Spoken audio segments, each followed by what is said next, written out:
Good morning. Let's stand up. My name is Janene Cummings. This is Ms. Teri Charles and Steve Mazeppa.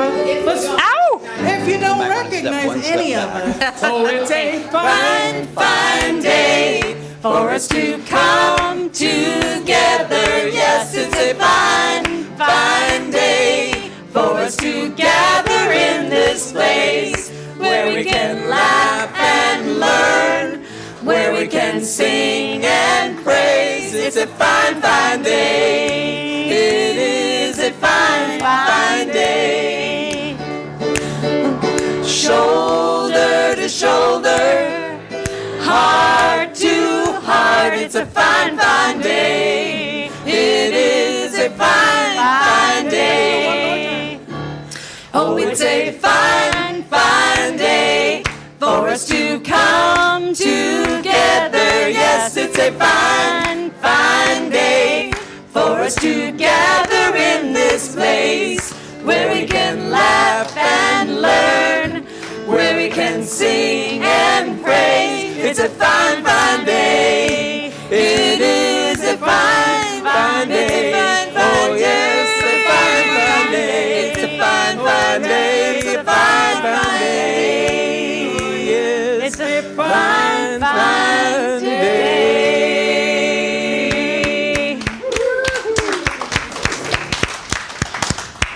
Good morning, Unity of Olympia. Let's join together in prayer. We breathe in and we breathe out, recognizing that we are on holy ground. We acknowledge and honor all that has gone on in this space, the prayers, the celebration, the connection, the meditation, and the service. We see ourselves as stewards of those practices, continuing our lineage, continuing to serve, continuing to pray and meditate, most of all, continuing to connect. And we know that we are the ones that make this space holy, that make this space sacred. And we do this by recognizing the divinity within and the divinity in each person we encounter. And for this awareness and for this time together and this connection, we are so, so grateful. And so we say, thank you, God. Amen. Janene. Yes. Oh, and in honor of our Christ presence, Greg lights the Christ candle. Thank you, Greg. Thank you. Yay. All right. I don't feel like I'm on sound-wise. You're not. All day, I thought it was on. watching over me, my Lord. All night, all day, angels watching over me. Sun is setting in the west, angels watching over me, my Lord. Sleep, my child, and take a rest, angels watching over me. All night, all day, angels watching over me, my Lord. All night, all day, angels watching over me. Now I lay me down to sleep, angels watching over me, my Lord. Pray the Lord my soul to keep, angels watching over me. All night, all day, angels watching over me, my Lord. All night, all day, angels watching over me.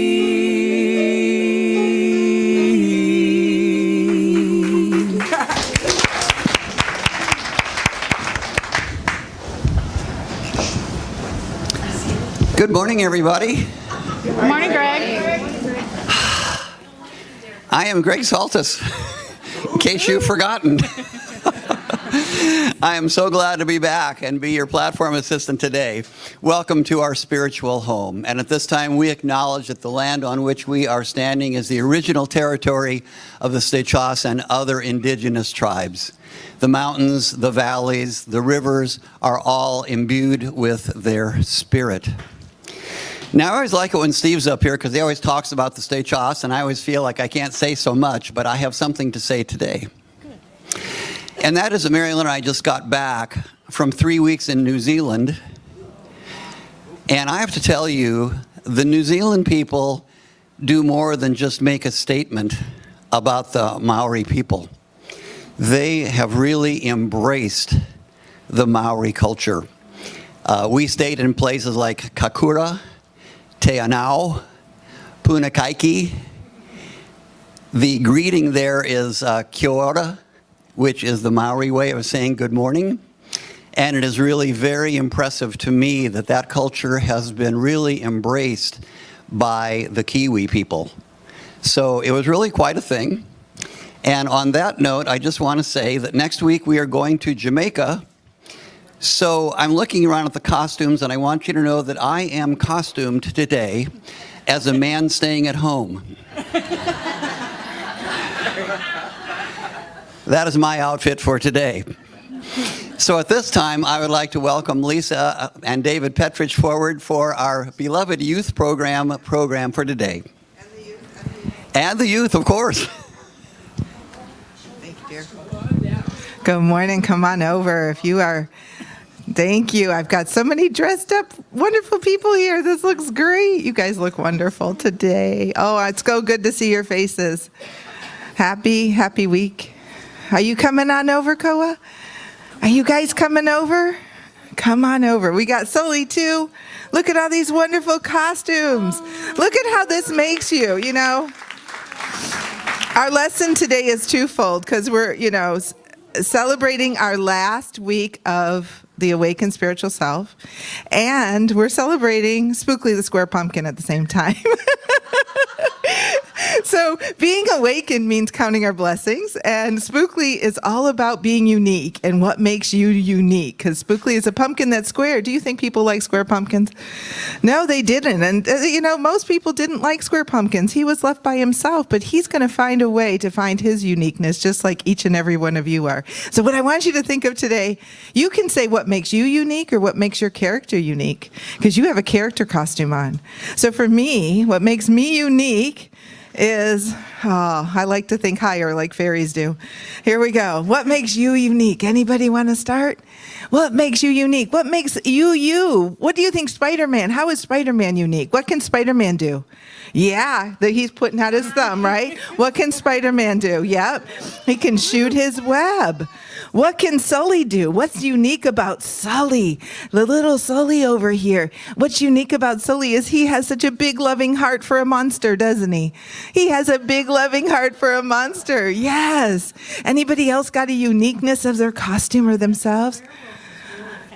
Oh, I think werewolves can be really fast and scary, right? Right? Any costumes out there that want to talk about their uniqueness or just who you are as a unique person? Any uniqueness? Like, I know Janene over here. Oh. Janene is very unique in her wonderful spiritual giving of her music. Do we agree? Yes. And same with Steve and Teri. They all are unique. Do you have any other uniquenesses you want to share? Uniquenesses. That's a word to say. Thank you. I'm magical today. I am magical. Magical. She's magical today. So we have talked about, life is a dream, and we got our tea lights to remember the importance of taking time and to be quiet and listen to our inner voice and wisdom. We talked about the energy of our heart, and we got our heart stress balls, and we explored how to release our stored energy so that we could be open and have energy move freely through us. We talked about embracing change with those color-changing pencils that didn't want to change. We talked about the intention was with the true freedom. We talked about freedom, and we had the bouncy balls. Remember when the bouncy balls went everywhere? You guys took those bouncy balls, and they just went everywhere. We had going beyond, and we had those hands reaching And we gave out stars that same day, and we realized the hands were reaching for the stars. The kids were picking up the stars with the hands. It was really cool. And then last week we did journals to understand and allow the energies to pass through us with non-attachments, to have gratitude journals, and to be grateful and count our blessings. And this week, the intention was to live life to its fullest and make the most out of every moment, and to remember to light up and have that. Let's see, we've got these little wonderful, everything has to light up and get sparkled when we're living an awakened life, right? We awaken the energy within us. We awaken the light within us. And so this is what the kids are getting today, to remember to awaken the light within you, and you'll be able to pick out what color you want. Pretty cool? Do you like these? You think they're going to be fun? I do too. All right. Oh my goodness. So affirmation for today. I got to go to a new page. Hold on, please. I'm excited for what we're doing. Let's see. Everybody say, I have fun every day. I have fun every day. And I don't waste a minute. All right. Thank you, friends. Thank you. We are walking in the light, in the light, in the light. We are walking in the light of God. In the light, in the light, in the light, in the light, in the light, in the light, in the light of God. Our community provides a warm and safe environment for spiritual seekers who want healthy, prosperous, and meaningful lives. As you all know, it is your generosity that supports our youth ed program, our music program, all of our programs, and for that we are very grateful. And speaking of prosperity, this is the fifth Sunday. So it is Prosperity Sunday, and I am very pleased to tell you that food is the theme for this year. As you may recall, we've given to the school districts. But today's fifth Sunday is going to be given to a fabulous organization here in town that I hope most of you already know about. But the good news is, if you don't know about it, you're going to hear about it right now, because we have Beth from Grub who will tell us a little bit about her organization. And we also have a check for Grub from Unity of Olympia as a show of our prosperity. So Beth, come right on up. There you go. Good morning. Wow, what a joy it was to step into this space and see friends, Teri and Steve, and hear their amazing music. So, good friends of ours, Karen and Mike, have told me so much about this community as well, and I look forward to returning and hearing them sing here as well. Thank you so much for your generosity. Grub is quite an amazing organization, and I am so excited to stand here today and share a little bit about some of our newest initiatives and what we've been up to lately. Just to give you a little bit of a history, with Roots in the Land, Grub works to help people learn, lead, and thrive. So this year, our programs have impacted about 1,500 folks across the region and state. And we mostly work with young people, with elders experiencing hunger. We work with veterans who are active duty, veterans and active duty service members, and tribal communities. A lot of people really know us for our backyard gardening program. It's something that was foundational to Grub, and it's what we've been doing for over 20 years. We've built hundreds of gardens across the region, and these are really to support people on their journey for this food-producing, hunger-reducing backyard gardens. And so this year, so far, we've built 40 backyard gardens to garden recipients around the region. And we also support them by offering workshops and trainings and site visits. We grow plant starts to help them to really be successful gardeners. And it's amazing to go out. I've been out to some of the sites and helped build some of the gardens as well. And to just hear the stories of people who are impacted by the garden builds, and just families, for example, being able to share growing food with their kids, and how that has really transformed their family dynamic and been so important to their family. Another foundational program for GRUB is our youth programs. And so this year, we have had 41 youth so far. These are youth from the age 16 to 24 that come through our program, and they literally grow tons of food. Last year, they grew over 8,000 pounds of food, mostly which we gave away to community partners such as the Food Bank or Cielo, which works largely with the Latino community and distributes food at 2 distribution sites. The youth program is really about helping the youth to grow food for themselves, for their community, and also supporting them in social emotional learning and helping them develop their academic and leadership skills. They also are involved in different micro enterprises on the farm. So, for example, Nevaeh was one of our program participants. She returned this year and was really passionate about growing flowers. And she took on planting, tending, and harvesting the flowers for a flower CSA bouquet. And so this was available to community members, and she ran this entire microenterprise herself. So it was really important and impactful for her to have this experience and to be a mentor for the other youth on the farm as well. Another program is our veteran program, and we really help create opportunities from weekly councils for folks that are returning from active duty to just dirt therapy, planting gardens together and tending apiaries as well.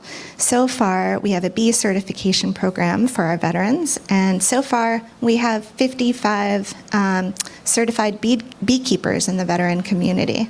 That program is called Healing Through Hives, and it's a fantastic program, and our honey from those hives is available at GRUB. And finally, our Wild Foods and Medicines program. This is a program that works to connect people to the land, to landscapes, to cultural traditions through a really innovative curriculum that we share statewide. It's a program that was developed in collaboration with tribal elders, with plant, herbalists and plant specialists, mostly for tribal communities, although this curriculum is available, throughout the state as well. Just over the past couple of months, we have set out 65 curriculum sets across the state. And another exciting development locally is that Thurgood Marshall School has decided, the teachers voted to implement our social emotional plant teachings curriculum at their school. So school-wide, they are taking on the curriculum and working with a different plant each month. So for example, this month they're working with hawthorn, and hawthorn is really about heart energy. And so one of the writing pieces that they'll do is identifying someone in their life that has helped them to develop courage. And so I wanted to just close. I'm thinking a lot about alder.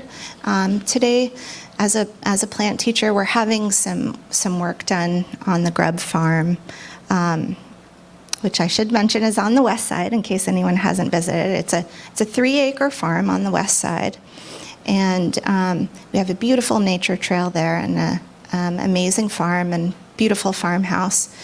There are a couple alders on the side of the road that are starting to lean, and we're feeling like we need to remove them for parking. But alders have such a presence just on the Grub farm and along the Grub Nature Trail. And one of the teachings from alder is really like how can I contribute to the health of my community? Because alder really nourishes community. And I just wanted to read a piece from one of the from our plant teaching.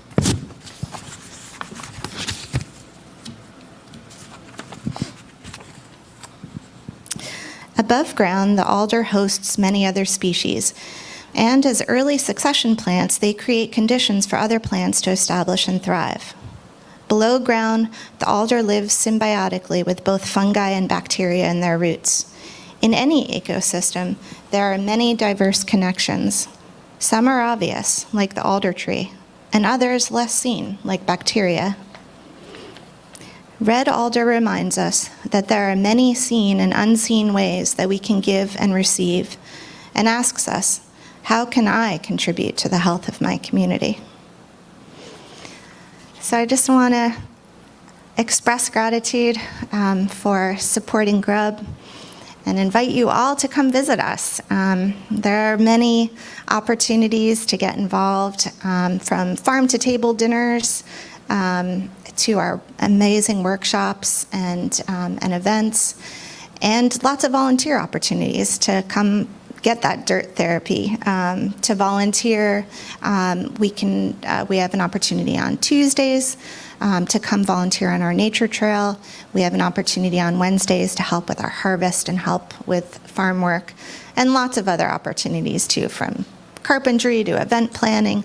Everyone is welcome at Grub. So thank you so much, and I hope to see you on the farm.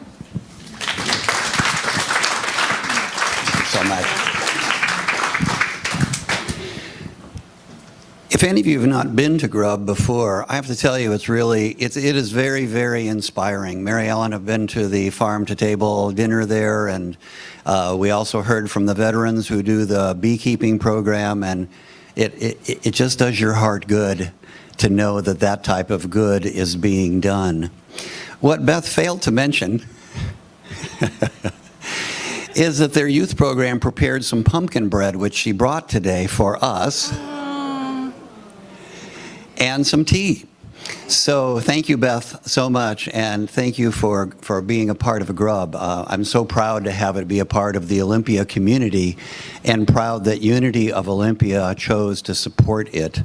As I always say, it is your generosity that supports so many things, and this is something that I'm really pleased to know. So, as we transition to the prayer portion of the service, will a prayer team be bringing a prayer team's bringing the prayer request box forward, and we open ourselves to greater understanding, abundance, and joy that all is in divine order, and so it is, and we have Sue to read our daily word today. Thanks, Greg. Well, the daily word is imagination. Am I good? And the affirmation, I imagine and create my most magnificent life. I admire the storyteller's gift for creating fantastic worlds where impossible things happen. I immerse myself in the story, allowing myself to feel the wonder, the exhilaration, even the sadness the storyteller's imagination has created. No matter how scary the story, there is nothing to fear. It is only a story. My imagination helps me create my life story. Guided by divine wisdom and will, I imagine a positive, meaningful life. If disturbing thoughts cloud my imagination, I remember I am God's living expression. There is nothing to fear.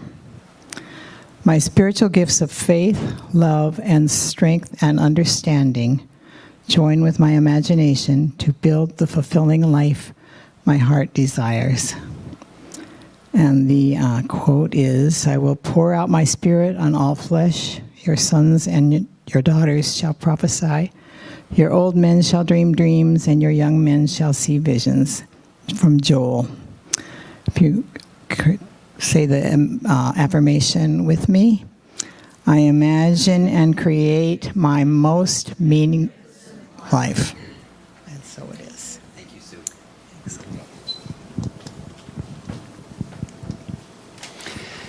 This is the time in our service where we affirm our statement of faith. I invite you to join me with "There is only one presence." Together, please. There is only one presence and power in the universe and in my life. God the good, all power, presence, and wisdom. It is in God that I live, move, and have my being, and we know this is so.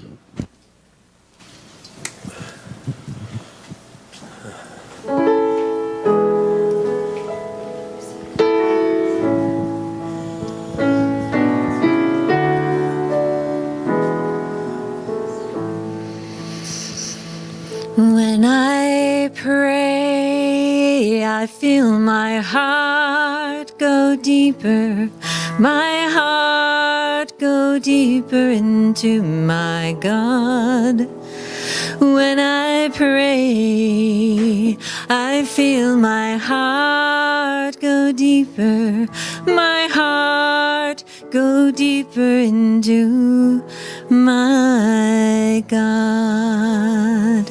Right here, right now, right where I am, I pray.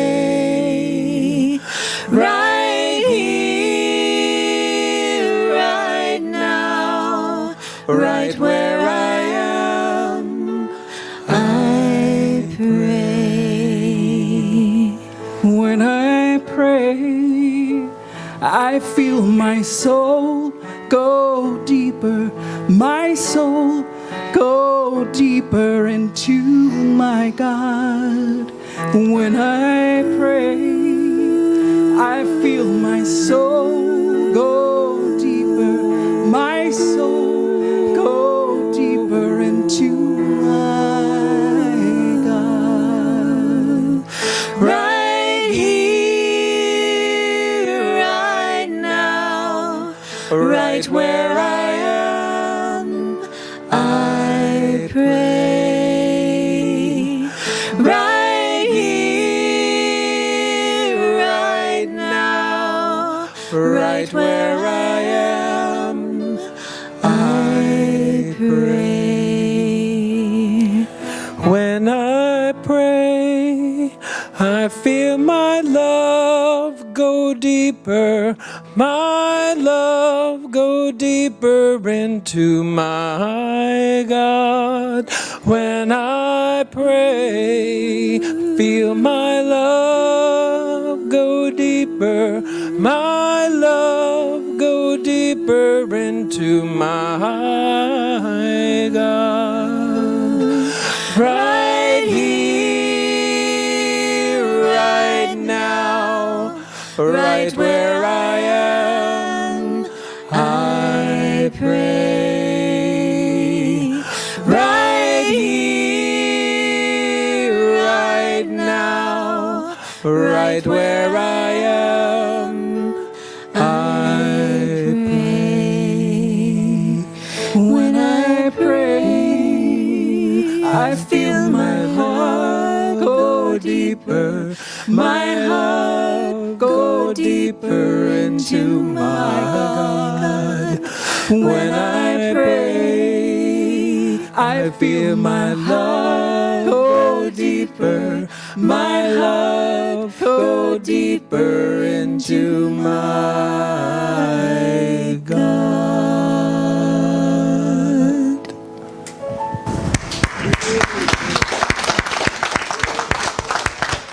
Thank you, Janene, Teri, Steve. Is the sound on? Oh, terrific. Okay. All right. Well, good morning, Unity of Olympia. Something seems a little different today, doesn't it? Yeah. So I really, really appreciate everyone's flexibility this morning. It's important to me every now and then to have services in the round where we're all sitting around looking at each other, looking at our beautiful community. To me, that's a reminder of our oneness, which is so important, something that's so valuable to me about unity. So thank you all for, those of you who are here, your flexibility in adjusting today. If you need to continue to adjust, because I know some of these pillars, like if you're doing this to see, or maybe you don't want to see, you want to slide behind a pillar, we have gobs of space, so please feel free to move around. And I want to give special thanks to Ted, to Michael, to Greg, to Betty, to the musicians, and to everyone who helped set today up and adjust so that we could all be here. So thank you. Thank you, everyone. So in keeping with today's theme of having things be a little different, we're going to have a slightly different order of service today. We're going to start with a video of pictures that people were invited to send in. Everyone was invited to send in pictures of our beloved friends and family who have left this earthly plane. If you did not send in a picture, that's totally okay. Or if you didn't have a picture of your loved one, that's totally okay. We're going to have time to hold all of our dear ones in the sacred space. I also invite everyone who wants one to have a candle for when we get to that part of the service. Personally, I like the battery kind because I always know I can make them work.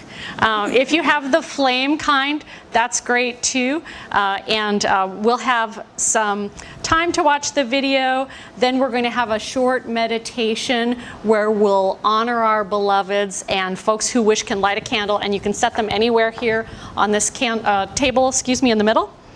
And after that, we'll have a little bit longer meditation, and then the talk's going to be after all the meditation and the ritual. So first of all, if the ushers can give candles out to anyone who maybe didn't get one when they came in who wants one. If you're not a candle kind of person and you don't want one, that's totally okay too. If you're joining us from home, if you have a candle handy, great.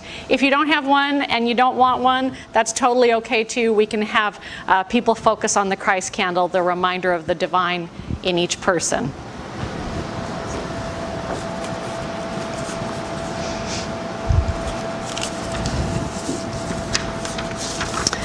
All right, maybe one more candle up here for Lloyd.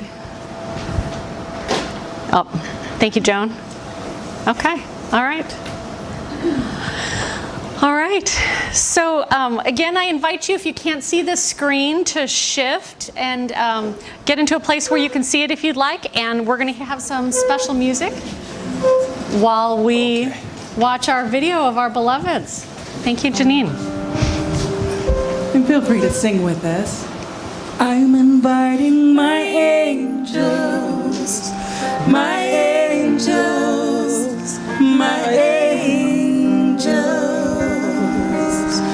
I'm inviting my angels to comfort me right now.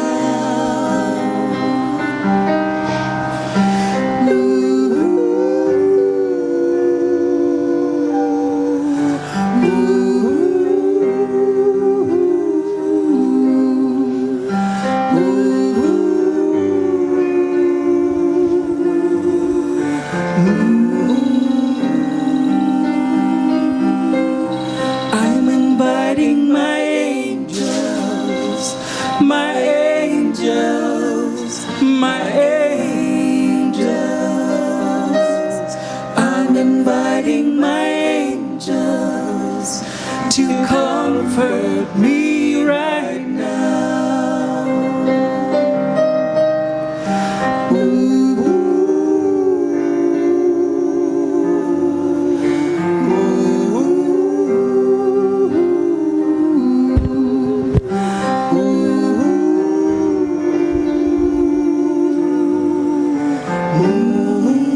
I'm inviting my angels, my angels, my angels. I'm inviting my angels to comfort me right now. Ooh.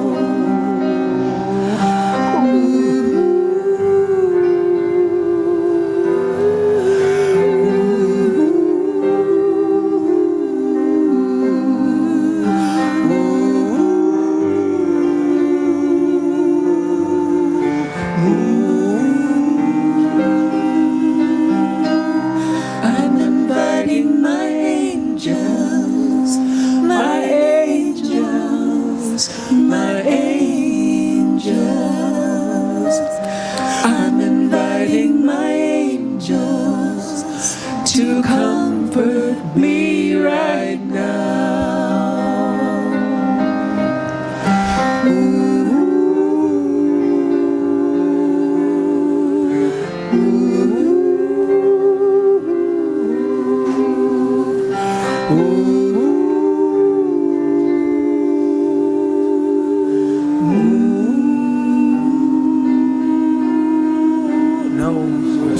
Came back on. So I invite everyone to join me in co-creating sacred space where we honor and acknowledge the lives of our beloved dear ones, our friends and family who are still in our hearts. And if you feel so moved, I invite you to speak the names of your beloveds. Light a candle on their behalf or both, and set the candle on the tables. And just as a word of suggestion, if you have the flame candle and you and your neighbor are helping each other, you can tip the unlit flame candle toward the lit one to light it. With the battery ones, we won't have to do that. So I'm going to speak the names of my beloveds and invite you all to join me. Mildred and Dud, Naoma, Vonnie, John, Chuck, Puma and Gandalf.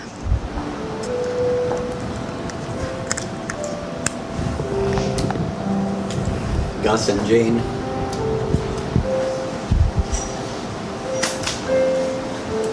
Wally, Jim, Gerda. Sister Jim, Marilyn, Lucia, Mary and Ben, Heidi, Mike and Bill.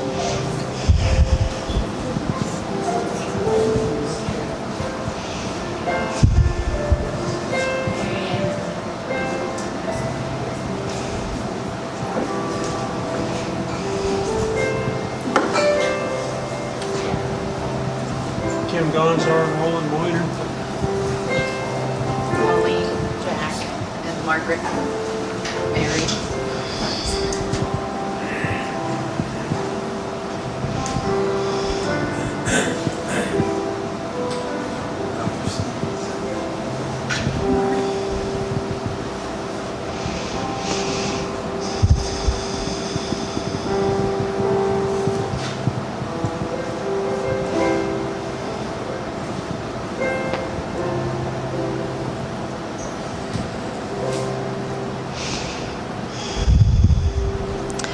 So I invite us all to prepare for a time of meditation, recognizing the lights of these candles, representing the spirits of our dear ones who have made their transition.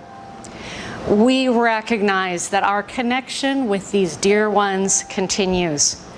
We recognize that love continues. And so we take time now to remember the gifts and the blessings that our loved ones were. And we focus on that connection and that love and that gratitude as we take a few moments in the silence.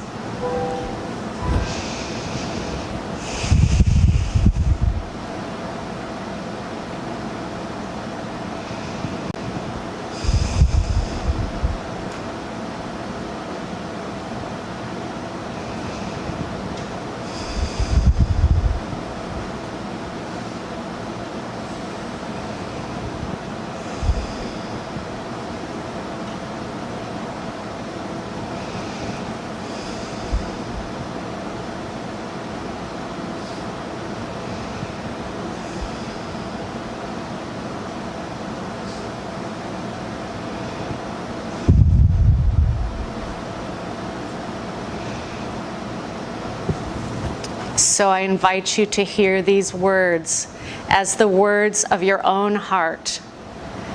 Beloved family, beloved friends, I am so grateful for you. I am grateful for your life. I am grateful for your love. I am grateful for your example. I know that love continues, even more powerful than death. I appreciate the way we are still connected, the way we share love, and the way you continue to bless my life. And so I allow my heart to fill with gratitude for you, for your example, your life, and your love. And together we say, amen.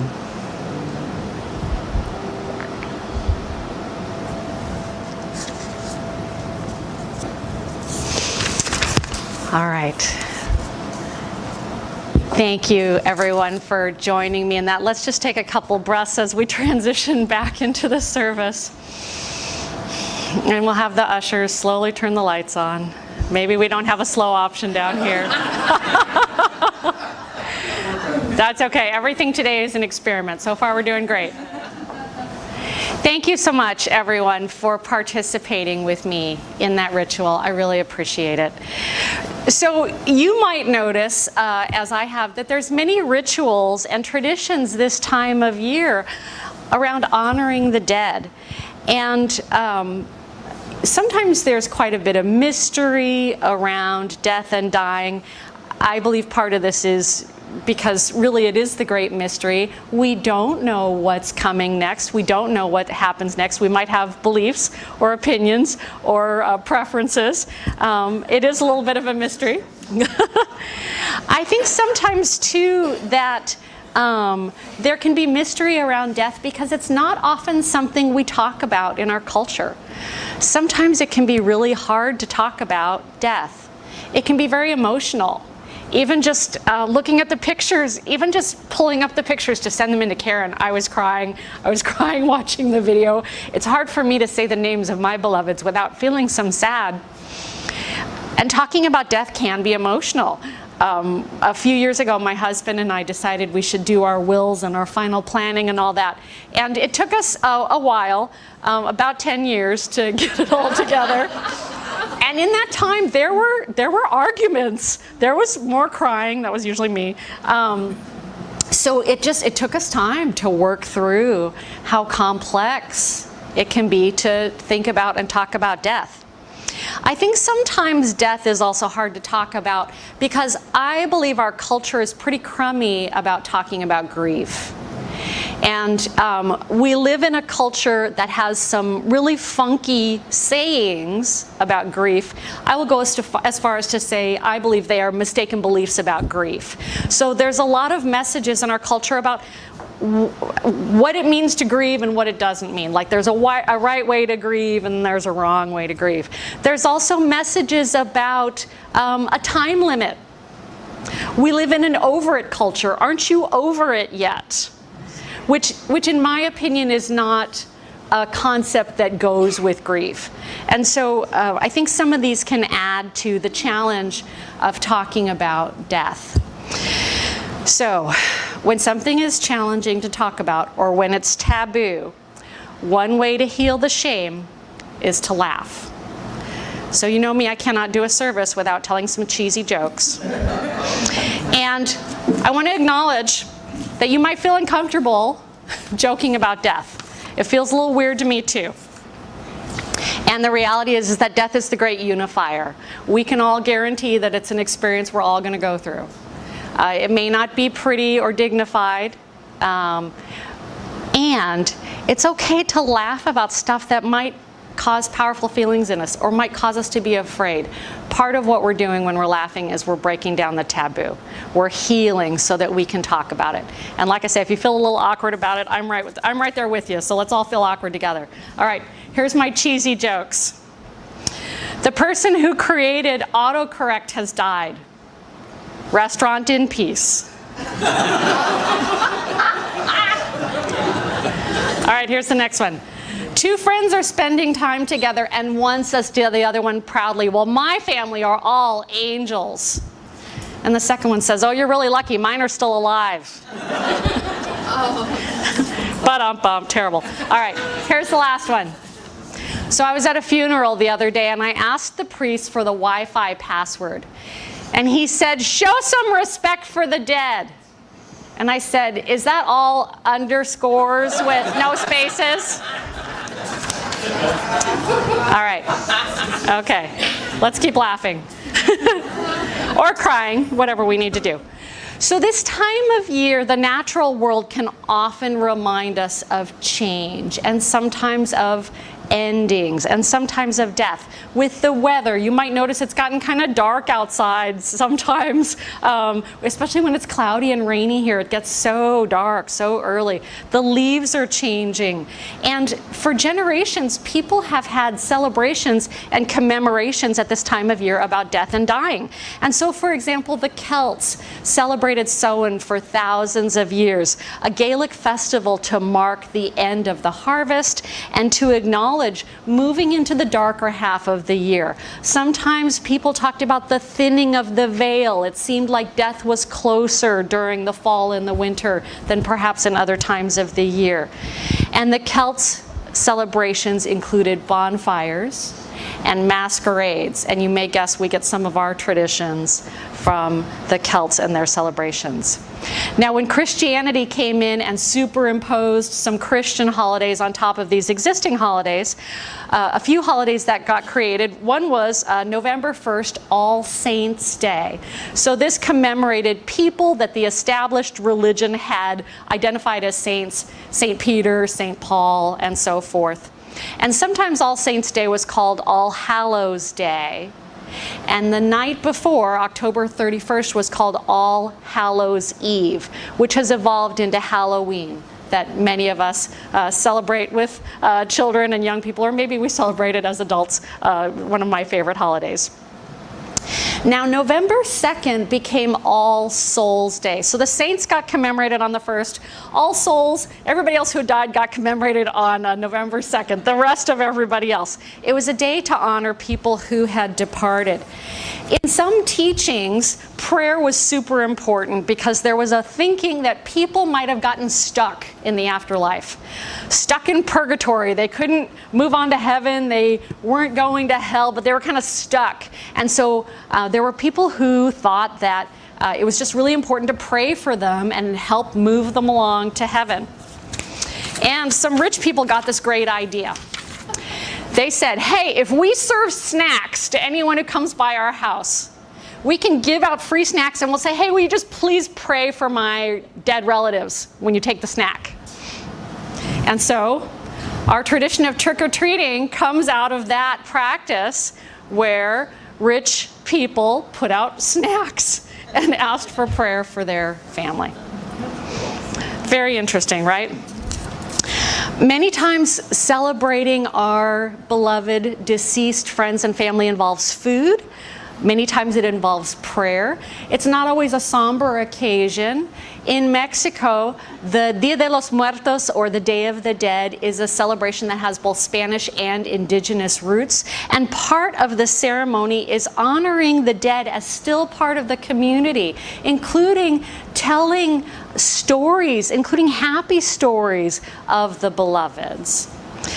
There's also candles used in many traditions. One thinking is that the candle helps warm the spirits of the deceased. Another idea is that they help the deceased find the party. And then afterwards, they help the deceased find their way back to the grave. I think these are all just fascinating ideas. And I love that in Unity, we use candles to acknowledge that Christ presence in each of us, in each of our beloveds, in each of our dear ones, whether we're still in this earthly plane or whether we've moved on to whatever comes next. So, you know that I always like to ask questions and hear from you, and I don't ask right or wrong questions. I just ask to hear thoughts and opinions. So in your opinion, what's a benefit of talking about our deceased loved ones? What's the benefit of saying their names in this space? Putting their picture up there. Or is there a benefit? Maybe there's not. Okay, remembering. Thank you, Teri. Honoring. Yeah, I agree. Sorry again, Sue? Loving, yeah, expressing our love, absolutely. Appreciating. Appreciating, yes, gratitude is so important. Thank you, Greg. Preparing us for our adventure. Okay, preparing us, acknowledging that this is something we have in common. At some point, I'm going to make that same journey that my Aunt Marilyn, that my grandparents have made. Yes. Releasing grief. Releasing grief. Yeah, again, talking about our loved ones helps break down that stigma, helps us acknowledge that grief. I see Ted's hand, and then I heard something over here. Ted. Sometimes it's just nice to hear that. Sometimes it's just nice to hear their name, to remember I'm not the only one who remembers this person. I'm not the only one they made a difference to. Yeah. Healing. Healing. Yes. Great. Jan.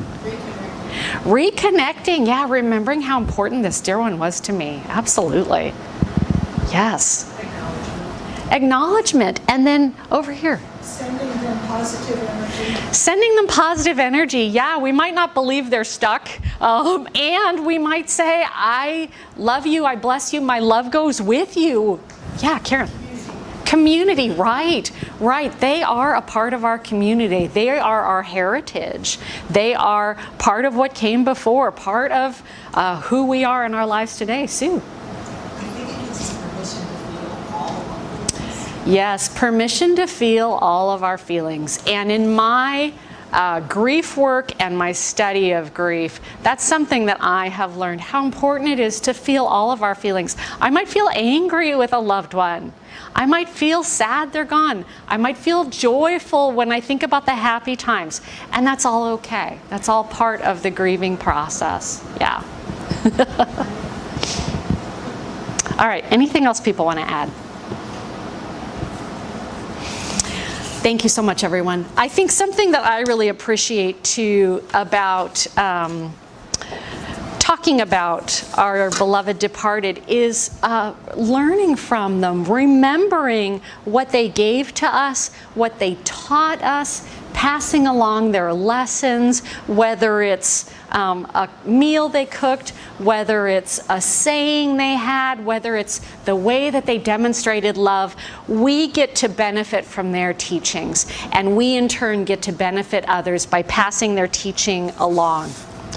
Now, I know many of us are reading this book, The Untethered Soul by Michael A. Singer, and he talks about death being the great teacher.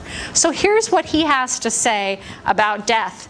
And yes, I know, I'm at that age category and the glasses don't work with this outfit. And if you're reading along, it's in chapter 17. It says, "It is truly a great cosmic paradox that one of the best teachers in all life turns out to be death. No person or situation could ever teach you as much as death has to teach you. While someone could tell you that you are not your body, death shows you. While someone could remind you of the insignificance of the things that you cling to, death takes them all away in a second. While people can teach you that all genders and all races are equal, and that there is no difference between the rich and the poor, death instantly makes us all the same. A wise being completely and totally embraces the reality, the inevitability, and the unpredictability of death." Pretty powerful stuff.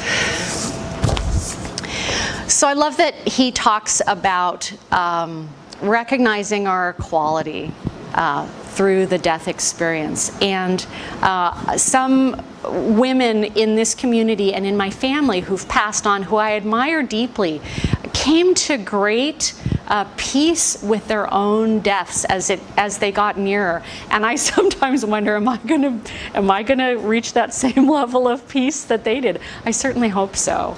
I certainly find that inspiring. Singer also mentions a little bit later in his book that another thing that death can teach us about is having great relationships. And he talks about stuff like, hey, we might sometimes take our loved ones for granted. If I'm not being very kind to my loved one and we don't see each other on this physical plane after this second, is this the last impression I want them to have of me? Is this my last experience that I want to have of them?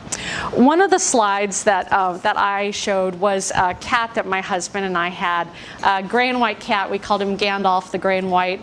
And He was not always the best behaved cat, let me just say. He could be really quiet and sneak up on us and startle us, which seemed to delight him to no end.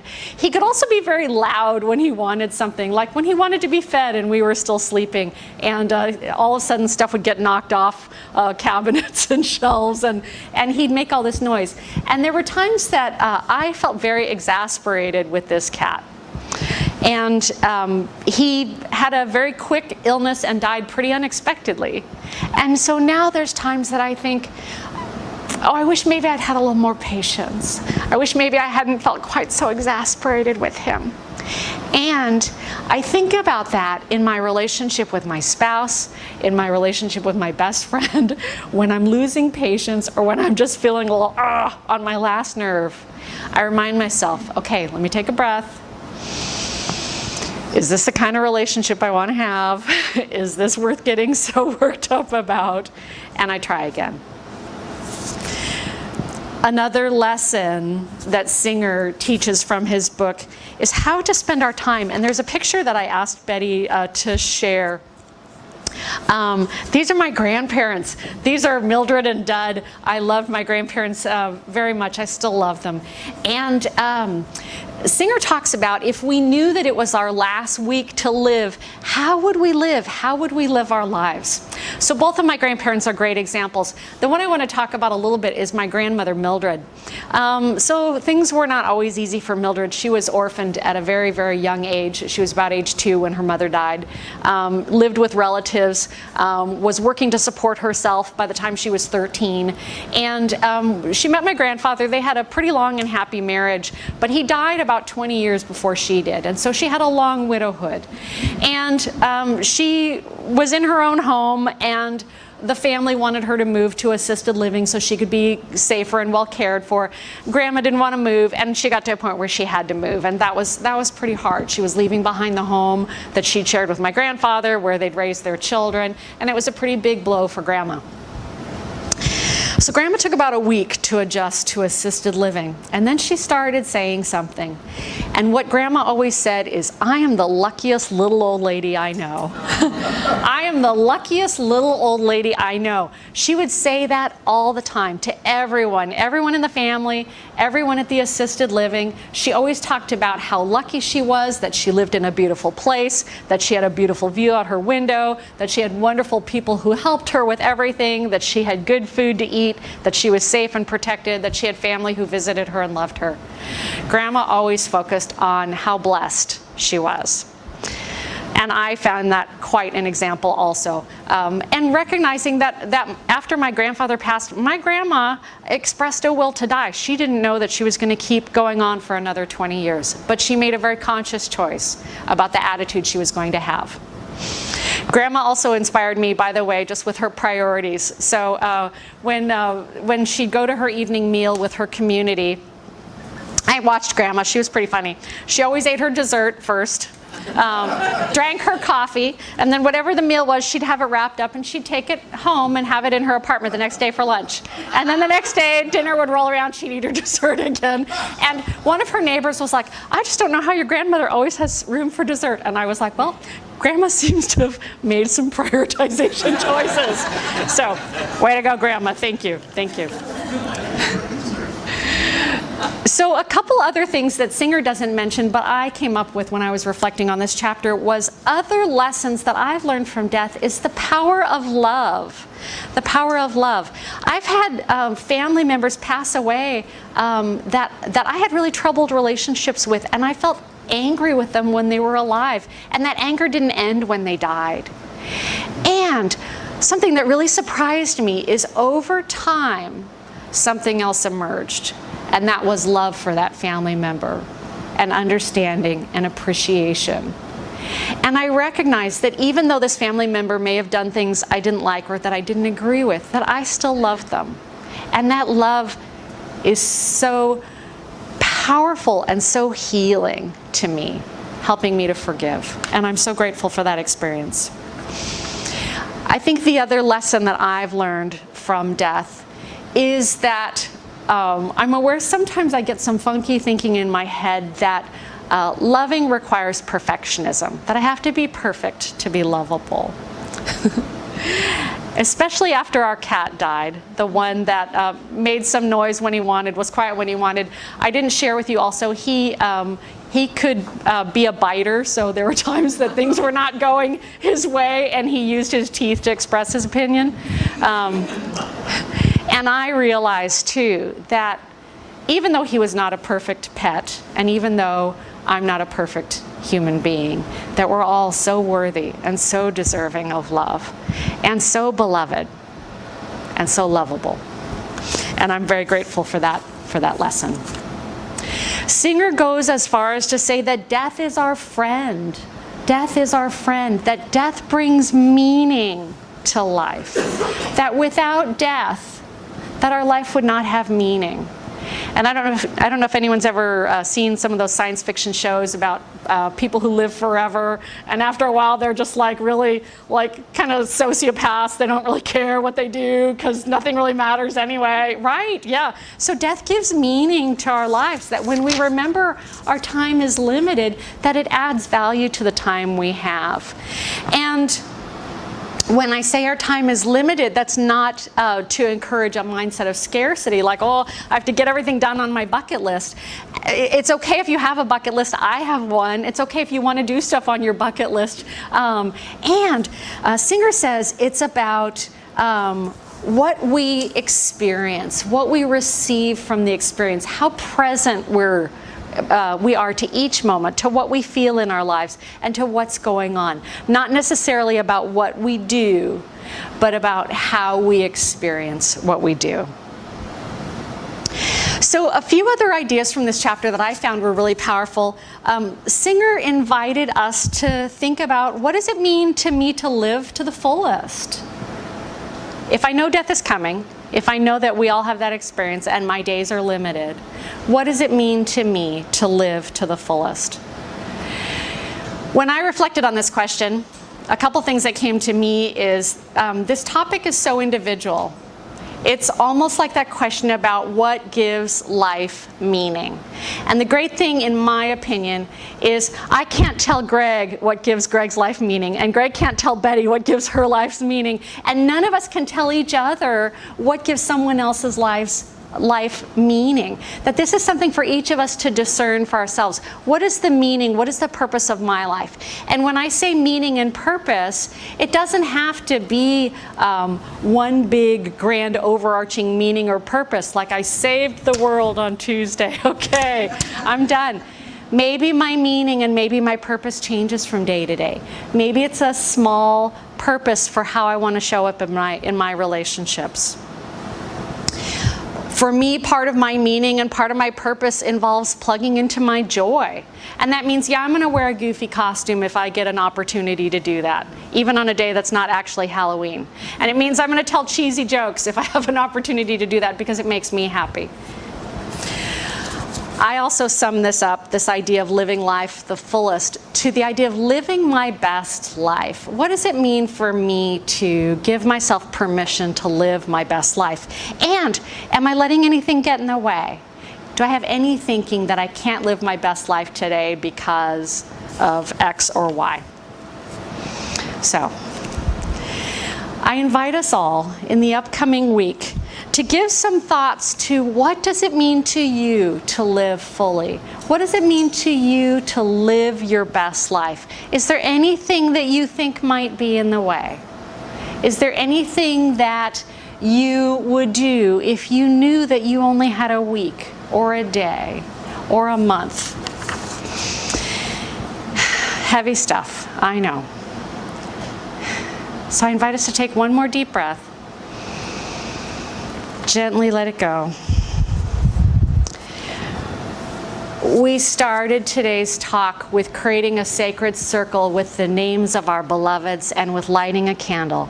And so I invite us to close this sacred circle time together by speaking again into the circle if you wish, and this time speaking the attributes of your beloved. What did you see them doing when they were living their best life? How did they inspire you while they were here? And so I welcome anyone to share who has something to say, and I'll start by just saying, I acknowledge your confidence, your wisdom, compassion, your generosity, your love, your playfulness.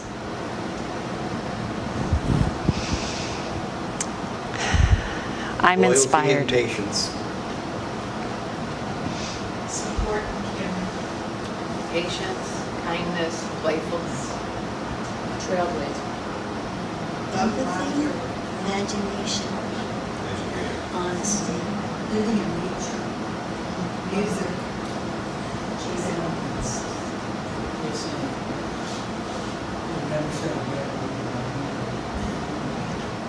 freedom of creative. Your ability to care, your ability to make others laugh, Oh, so many card games. Your love and creativity. your vulnerability, your willingness to be a friend.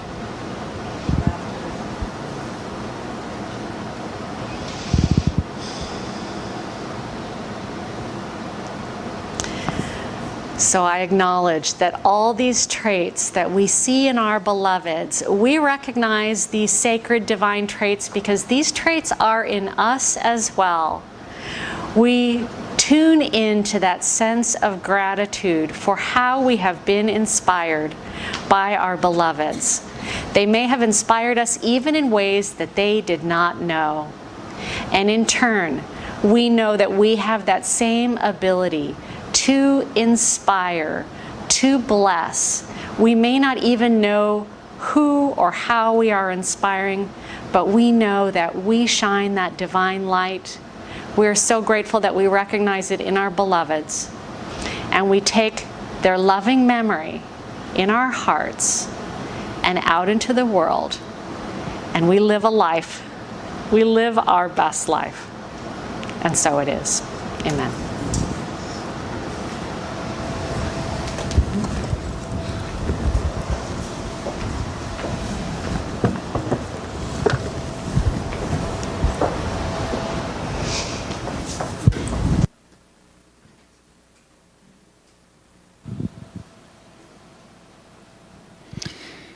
We know all of you are here by divine appointment and not by coincidence. One of my favorite phrases, divine appointment. So glad you all joined us today. Welcome team members, which I hope are wearing a green ribbon, are here for anybody who might be new and would like more information about Unity. So if you have questions, if you're new, you'd like to approach them, feel free to do so. As you know, there are many ways to support our community. Many, many ways, volunteering and financially. You can donate by Venmo. I know some of you do that, good for you. Some of you do it automatically, and some of you like to place your gifts into the baskets, which will be available at the exits at the end of the service. And we thank you for that.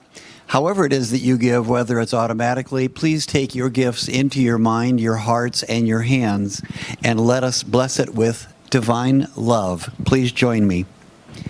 Divine love through me blesses and multiplies all that I am, all that I have, all that I give, and all that I receive.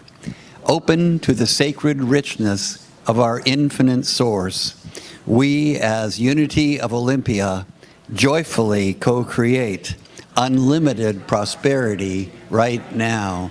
Thank you, God.